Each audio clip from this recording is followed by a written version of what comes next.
Oui, monsieur le maire, nous avons déjà évoqué le sujet dans ce conseil au moment des débats sur le budget, mais nous profitons de l'exercice de la question orale afin d'obtenir des réponses précises de votre part à propos d'éléments essentiels pour l'avenir de Grenoble. La situation financière de la ville après 10 ans de votre gestion est désormais connue et documentée. Votre communication bien huilée, du moins qu'il l'a été, ne parvient plus à camoufler la faillite. Alors que les dessous de votre gestion sont maintenant mis sur la table, y compris par votre ancien adjoint aux finances.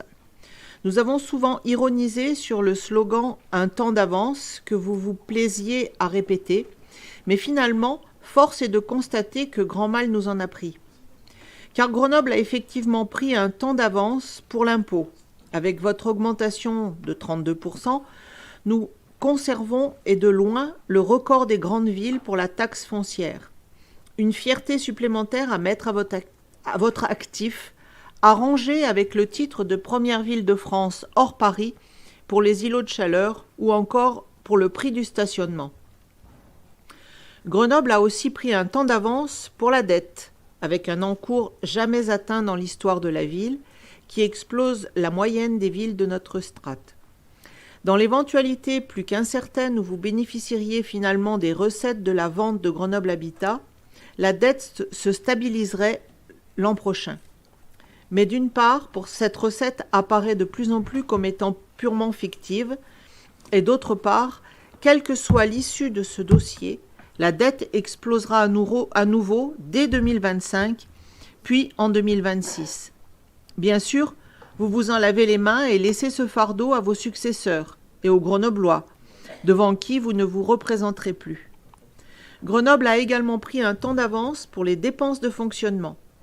Loin d'avoir tiré les leçons de votre premier mandat, vous accélérez la fuite en avant avec des dépenses en hausse sans discontinuer depuis les dernières élections. Entre 2021 et 2023, on peut même parler d'explosion et elles augmenteront encore en 2024. Et le contexte national n'est pas une excuse, car là encore, nous sommes bien au-delà de la moyenne des villes de notre strate. Enfin, Grenoble a pris un temps d'avance pour la gabegie du patrimoine municipal.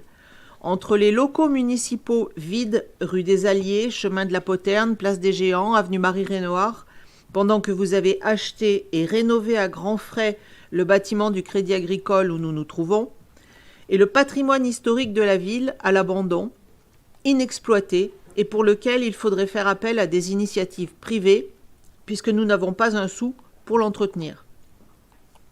En revanche, et c'est le seul sujet sur lequel on aurait aimé que vous preniez de l'avance, nous sommes considérablement en retard pour la mutualisation, qui permettrait des économies importantes.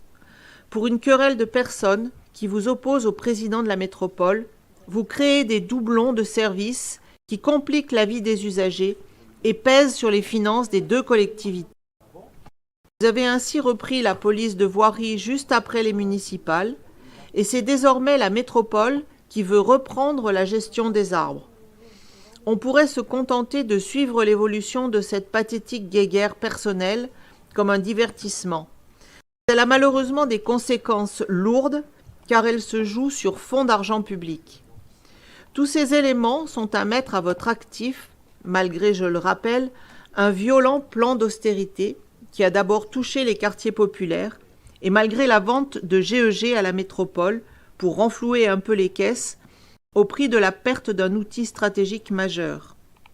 Vous êtes d'ailleurs toujours dans cette stratégie de bradage des bijoux de famille, puisque vous souhaitez vendre Grenoble Habitat, ce qui pourrait, espérons-le, ne rester qu'à l'état de tentative, mais également la compagnie de chauffage, bien que la question de la présidence semble bloquer l'opération pour le moment.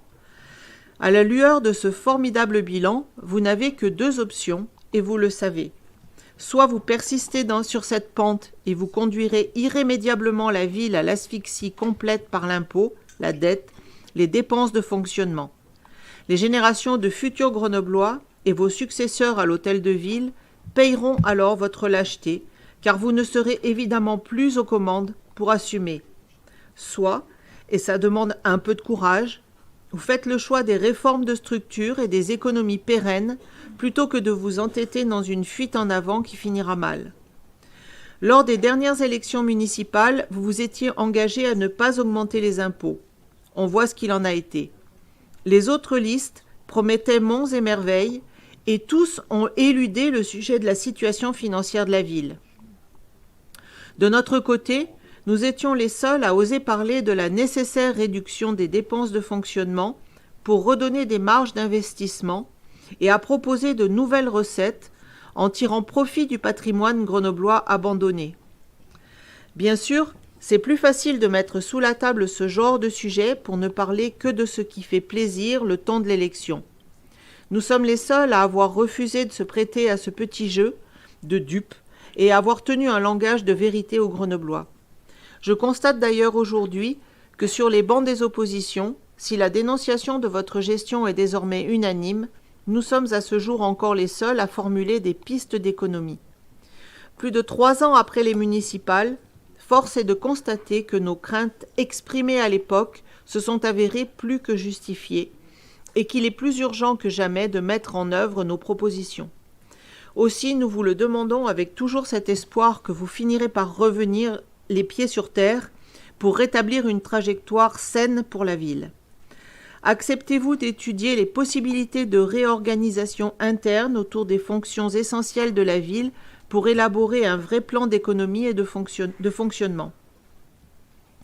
À ce titre, le poids de la masse salariale doit être revu, et j'anticipe déjà vos cris d'orfraie. Il fut un temps où les dépenses de personnel rapportées aux dépenses de fonctionnement représentaient de l'ordre de 20 points de moins qu'aujourd'hui. Elles ont ensuite explosé sous le mandat de votre prédécesseur et ont continué de s'aggraver sous le vôtre. Pourtant, et nous n'avons là un énième exemple du fait que quantité ne rime pas avec qualité, les Grenoblois ne cessent de déplorer un service municipal moins bien rendu qu'auparavant et une dégradation de la ville. Ensuite, acceptez-vous de lancer une réflexion pour la valorisation du patrimoine et son utilisation afin d'en finir avec les locaux vides et les édifices qui nous coûtent cher en dépenses de fonctionnement. Enfin, acceptez-vous d'engager une analyse fine, service par service, des doublons existants avec la métropole pour rationaliser le fonctionnement des 2 collectivités et réaliser enfin des économies grâce à la mutualisation. Je vous remercie.